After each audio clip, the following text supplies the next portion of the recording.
This is the Lock Picking Lawyer, and the lock I have for you today is the Master Model 931 Shielded Shackle Laminated Padlock.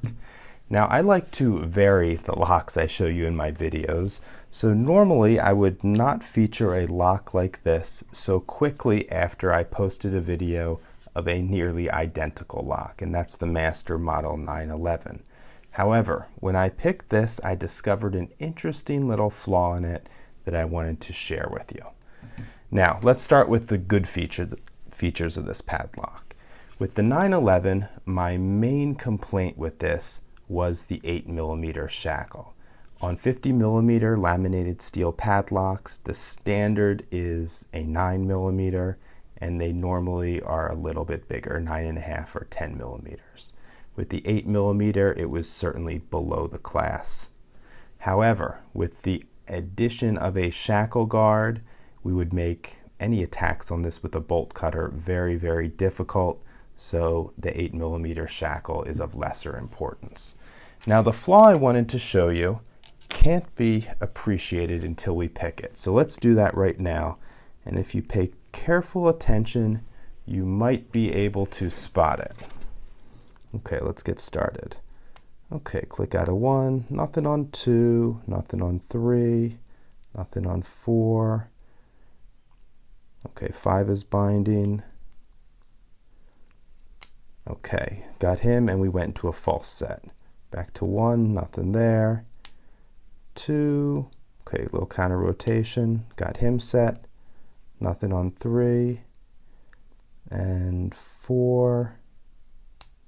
Got him set, and the lock is open.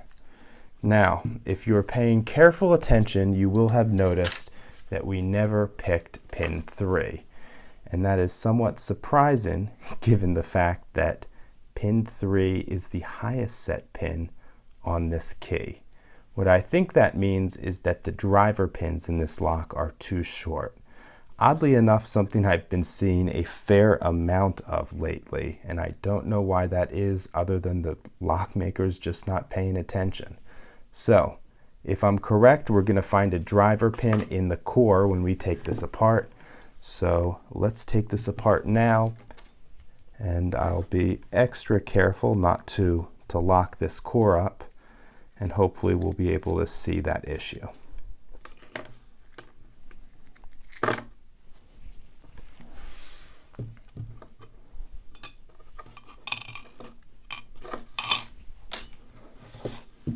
Okay, let's see if we can get this clip off the back without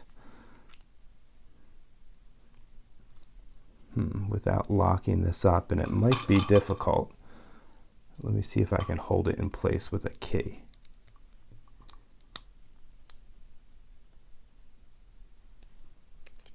There we go, got it. Okay, and let's get a follower, and we can pull this core out.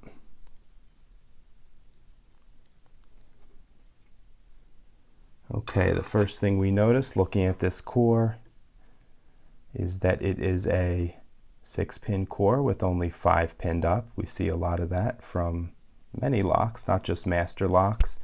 And we see that number 3 slot is flush with the shear line. I suspect there's 2 pins in there. Let's find out.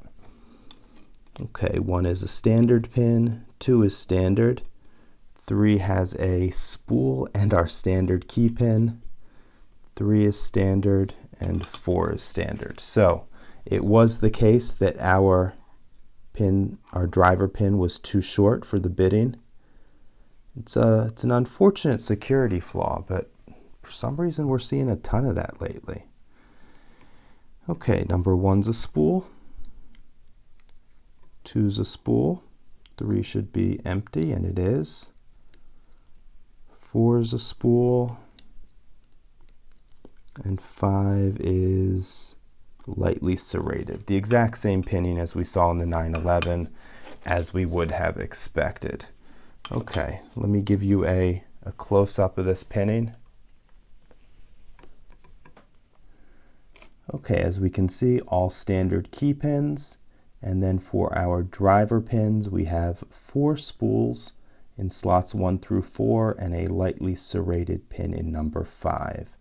But the real interesting point about this lock is the fact that the driver pin in slot number 3 was too short, and we didn't have to pick that at all. So it was like a 4-pin lock. That's all I have for you on the Master Model 931. If you have any questions or comments, please put them below. If you like this video and would like to see more like it, please subscribe. And as always, have a nice day. Thank you.